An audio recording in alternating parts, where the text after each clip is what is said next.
and welcome to the Pinspiration collaboration. I will have all the collaborators' links in the description box below, so please check everybody out. The purpose of the Pinspiration collab is to use those pins that we all save on Pinterest. I know we all have a ton of them. I know I do. I save more every day. They're just so easy to save, but now it's time to start using those pins. It can be anything from a project to a recipe to organization. It can be just about anything. And it's always fun to watch everybody else's videos to see what they have come up with. So today's project, what I'm doing is with Easter coming, I decided to do some treat holders, and then I'm also using up some products that I have in my stash. So this is going to be part of the Use It Up challenge hosted by Beth, who is Bourbon Creek Crafts here on YouTube. I have these boxes that I've had in my stash for a while. I had, I don't know, probably 3 or 4 packages of these, and they are the fry boxes that you get from, you can either get them from Michael's or Hobby Lobby or Joann's or whoever. You can also make these. They have dies that you can make these with. I believe there's a template out there as well. And of course, these are stuck together. But yeah, they're the little fry baskets boxes, and I thought I would decorate them up for Easter. So let me show you what I have done. Let me show you the products that I used first.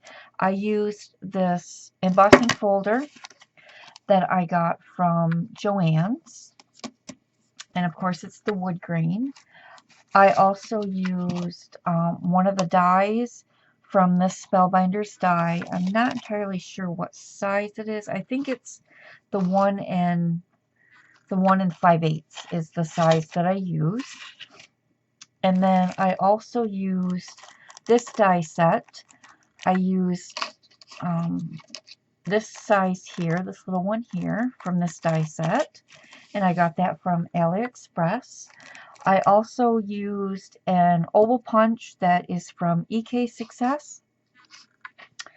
I actually, now that I look at it, I used 2 dies from this set. I used the very small one, and then, like I said, I used the, I believe it's the third one down. So it's the third smallest one. So I used that. I also used up some lace that I had in my stash. This is all I have left. I had, I don't know, probably a yard or more of this. And of course it's just sitting there not being used. So I decided to use it on these boxes. I used some distressing inks. I used walnut stain and Victorian velvet. And then I also used some of this really pretty light pink seam binding. So those are the products that I used. Oh, and I also used some cardstock. I used this pink cardstock here. I used some white, and then I also used some craft. So let me show you what these like, and they turned out really super cute. And I will have the link to my project in the description box below. So I saw these, I wanted something to do with the boxes, and I happened to see these fry boxes that has the little bunny's butt on the front. And the one that I saw actually had little flowers and stuff and was stamped. I don't do a lot of stamping, so I don't have a lot of stamps, but I did have, like I said, the embossing folder that had the wood grain. And I don't recommend doing it the way that I did.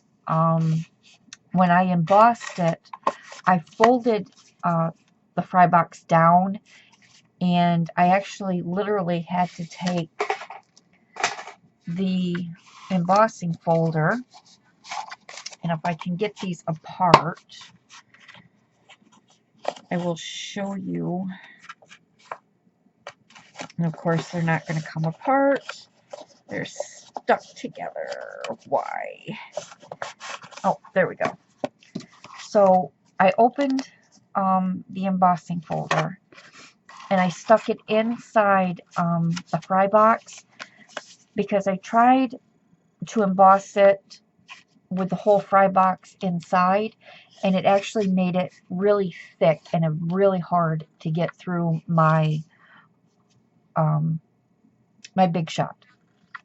So what I did was I just embossed the front of the box, and then I took it and then I put it on the back part, and I just embossed the lip on the back of the box.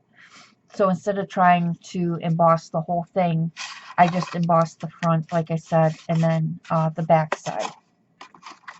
It was still kind of hard rolling it in the machine, but I did manage to get it to go, and then you can see the embossing. And like I said, I embossed the back. And then of course I put my little bunny's butt together, and then I inked everything up just to, because the feet kind of blended in, so that way when I inked it, it actually popped the feet up so you could see the feet a little bit better. And then of course I used that scallop die for his little cotton tail. And then I took the lace with the pink ribbon and I went all the way around the box with that. And then I just made a cute little pink bow. So I managed to make 4 of these little boxes. I think they came out super cute. And of course, I'm a little close, so how about I back out? So I made, like I said, I made 4, and they turned out really super cute. And these actually will lay flat for storage. So I kind of like how they turned out. I think they'd be really cute once I add all my little goodies, which I will put in probably little cellophane bags, and I will tuck inside. So this is what I have come up with, and I hope you like what I have done, and I hope to see you in the next video next month. So please come back. Definitely check out everybody else's videos and see what they have come up with. Thanks, and have a good day. Bye.